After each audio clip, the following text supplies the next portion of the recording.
Hey everybody, welcome back. Special edition review time where we geek out about a movie we just saw again. We just checked out The Cat Returns.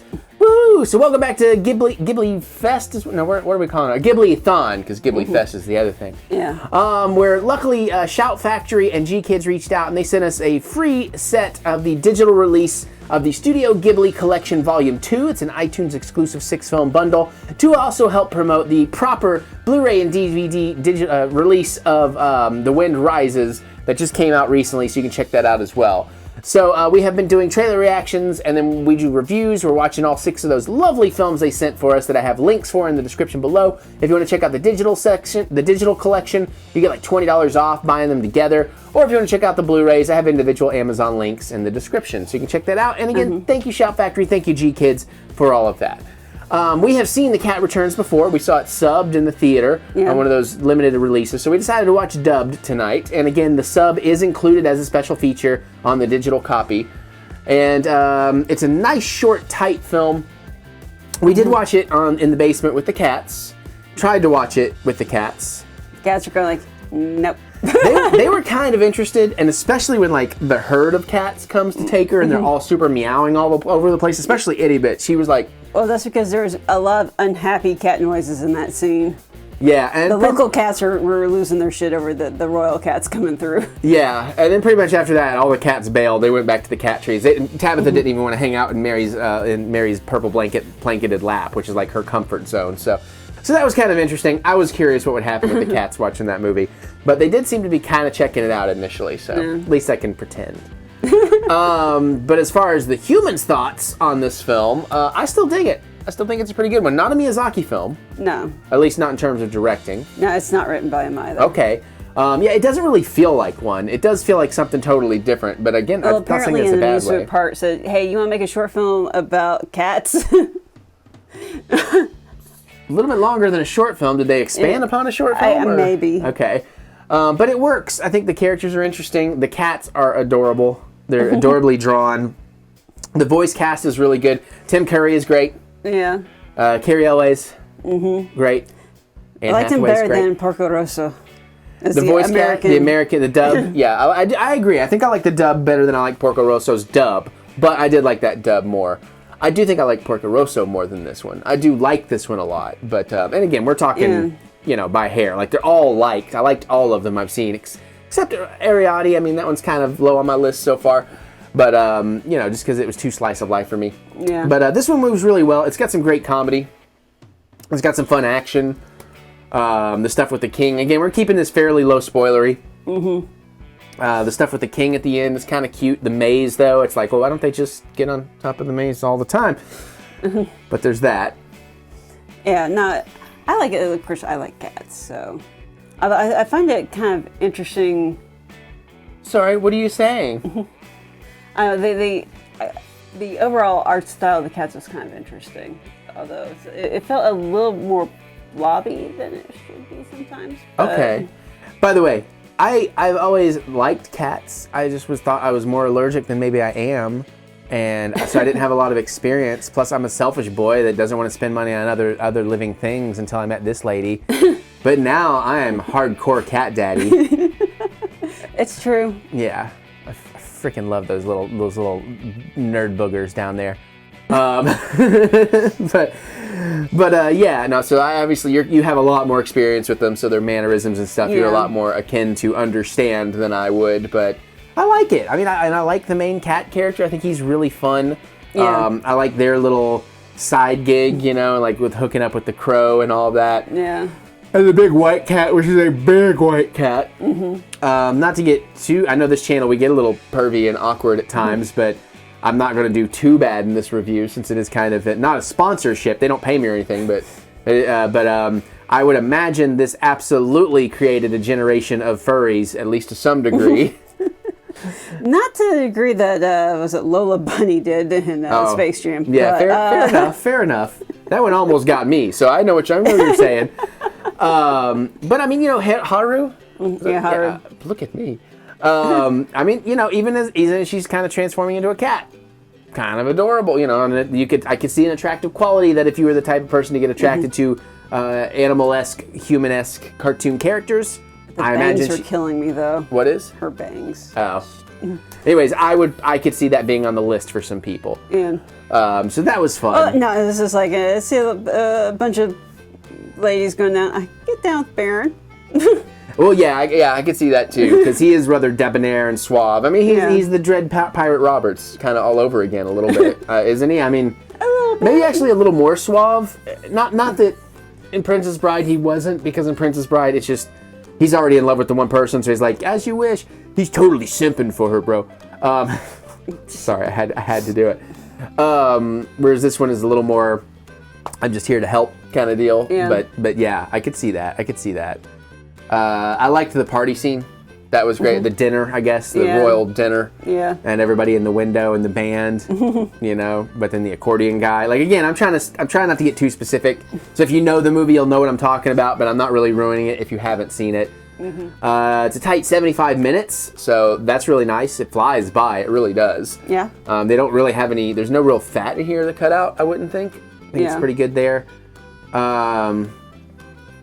Animation, of course, is every bit as wonderful as you would expect from a Ghibli. We're American, y'all. Ghibli, all right? Come on. That's how we say it. So, you know, I think that's totally spot on. Yeah. But you can definitely tell that this is a Miyazaki-less movie. I don't know that I can verbalize why I agree, but I do feel like I agree, so... It's the character designs are different. A lot of the mannerisms that you normally see in a Miyazaki movie are not there. Like when the character freaks out and like their hair poofs out. Okay. You know, little stuff like that. Well, there was that a little bit of that with one of the cats, but yeah, but not. Oh, that's a cat though. Cats poof. Right. They also poop, but. And. I got that song back in my head. It's just like we didn't have like the themes about like the environment or war or... Yeah, because I was thinking more on a story point. Because you're right, there's no like aviation, you know, like you said, no war, things like that. Like he would definitely get more into a character set. This is definitely more, you know, as far as like the Ghibli and Disney comparisons, connections, I think this one probably feels more like an American Disney film than a lot of the others. It does. Because it's pretty much just straight up fluffy fantasy. Yeah, like a kid kind of fantasizing about, you know, what if I I get to be a cat and live in the world of the cats, and then it's like, oh, maybe it's not all it's cracked up to be. Yeah, I think this is probably the one that kids would get the most out of the ones we've watched so far. Yeah, and again, not saying that adults can't enjoy it, but I know what you're saying. The other ones definitely have, like, the layers that are for kids, the layers that are for adults, you know, so some stuff's going to go over the kids' heads. I don't think there's really anything that deep in this one in that regards. I don't know there's really anything... What do you think kind of the message of this one is? Because, again, I don't even think it's like a careful what you wish for or anything, because she wasn't really wishing for it. She just kind of got dragged into this journey. Well, for Haru, I think it was... Because there's a few times she's going like, well, maybe this is where I belong, because you see in the opener, like, she's oversleeps, she's, you know, late for school, and everybody laughs at her, and a little too long. They laughed a little too long. It's like that was funny. It wasn't that funny. She's, you know, you see like if she's running to school, she loses her shoe, and then, you know, has to wait for the entire baseball team that's jogging by. Yeah, but I mean, it's I think it's just supposed to give you the idea that she's a little bit of a klutz. Right, but I mean, did she really have a turnaround of that in the movie? There was not really a turnaround for me. I mean, I'm not complaining. I'm having a discussion about it. I think the turnaround is supposed to be at the end when she's telling the king off. She kind of stands up for herself, finds her voice a little bit more, maybe. Yeah. I mean, it's pretty subtle if that's what we're going for. But yeah. But not that it needs to be something that's totally, you know, forced on you or too heavy of a point. But there's times where it's going like where you can see the allure of, you know, I could have this totally easy life, but is that who you are? Yeah, I guess. Whereas again, I think that's another comparison. It's like you can have this, but the cost of it is that you're going to be married off to somebody that you may not want to be married to. All right, yeah. I mean, I can get behind what you're saying. I I don't think it's as strong of a message or a plot or whatever as some of the others. Not that it's trying to be. The original idea was commissioned by an amusement park to say, hey, let's have a movie about cats. Yeah. Well, I mean, it's definitely, I think, especially of the... I mean, we could have ended up with Cats the Musical. Yeah. Oh, should I make this joke? I can make any joke I want. I've not been given any rules for any of these videos. Yeah, screw it. If they thought I would be good for this, they must know what I do. Release the butthole cut, damn it. I want to know what's inside your butthole. Okay, it could be astronauts. It could be aliens. I really want to know. I want to know what's in your butthole. I'm just going to disappear right now. It's an internet meme. There's an adorable little girl. I tagged my dad. He watched it and he said, "You talk about an earworm." I'm like, right? But yeah, I had to make the cat's butthole cut joke. I mean, that had to happen. What about? Ooh. Now I'm imagining a live-action remake of this film in the style of Cats. I would like it more than Cats. That's just because the story of the musical Cats just doesn't click with me, I guess. So it could be kind of cool, I guess. Just, don't have sexy Taylor Swift cat, because that's just that was confusing. But we're not here to talk about that movie.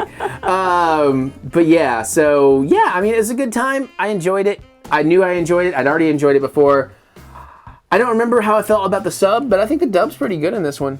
Yeah, no, I liked all the voice acting. I particularly like Muta and Toto, the big cat and the crow. Going back and forth. Yeah, they were real fun. And of course, Tim Curry, kind of unrecognizable voice-wise as Tim Curry, but he's really good at doing that. When he's doing short sentences, it's unrecognizable. When he actually gets to talking and you're like, oh yeah, that's him. Yeah, yeah, I'll go with that. And I think Carrie Elways was fantastic as the main cat, Baron. Thank you.